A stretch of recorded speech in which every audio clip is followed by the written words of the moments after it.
A year ago in Long Beach, California, the racing Vipers of SRT Motorsports took a big jump up the learning curve. The still new team nailed down a GT class pole position and a third-place finish. And a victory was within reach as the number 91 Viper GTS-R held the lead with 10 minutes left in the race. The Vipers returned to the streets of Long Beach this weekend with a full year of experience and podium finishes in the first two races of this season, boosting the team's confidence. Whereas the Daytona and Sebring races were held on wide-open courses, the 1.968 miles and 11 turns of the Long Beach street track are lined with concrete barriers.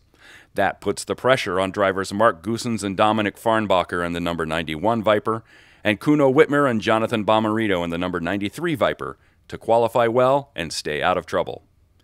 We talked with Jonathan Bomarito about the Long Beach race during the recent Spring Festival of LXs. All right, the next race on the schedule are the streets of Long Beach, a very classic race here in America. What are you looking forward to at that one? We were very successful here last year. The team got their first podium, qualified first and third. So hopefully our cars are going to be really quick. I think they will be. It's only an hour and 40-minute race, so it's definitely an all-out sprint race.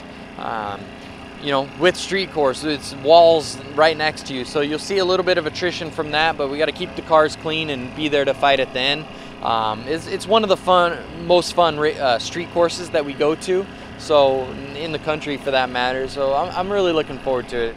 Yeah, for such a short timed race, is pit strategy the real key for this one? It is. I mean, you can do it with one pit stop, but depending on where you get the yellow, which I'm sure we'll get one or two, when you do your driver change, whether you gamble, try to stretch fuel, you know, for us, I feel like we have the easy job in that situation. We just do what we're told, put our helmet on and go. Whether we need to save fuel or go 10/10ths, we do that. But it's a lot of stress on our crew chiefs and engineers who are calling that race. We also sat down with SRT Motorsports team manager Gary Johnson before he left for Long Beach. Talk to me about how important tires become for a race of this manner. So Long Beach has a lot of different asphalt and concrete sections to it. So tire choice is very important. One of the things that we did last year is we went to a soft compound thinking that the car would be very quick and we would be able to manage the tire through the race. Well, it didn't end up that way. We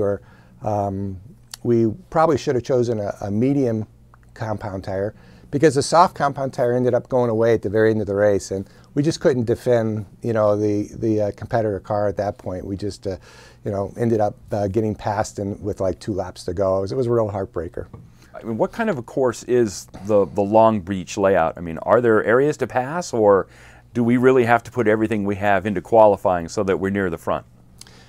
At Long Beach, it's really important to qualify well. It's just such a short race, and there are just limited places to actually pass.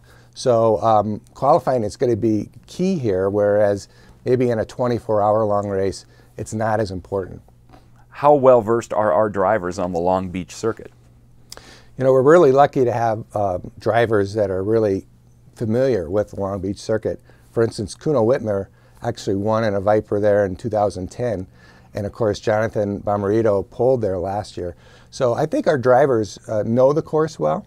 And I'm just really hoping that they'll all bring it, you know, together with a great finish. Tune in to the Tequila Patrón Sports Car Showcase at Long Beach on Saturday. The TV broadcast on Fox Sports 1 starts at 6 p.m. Eastern, and you can also go to IMSA.com. For Chrysler Digital Media, I'm Dale Jewett.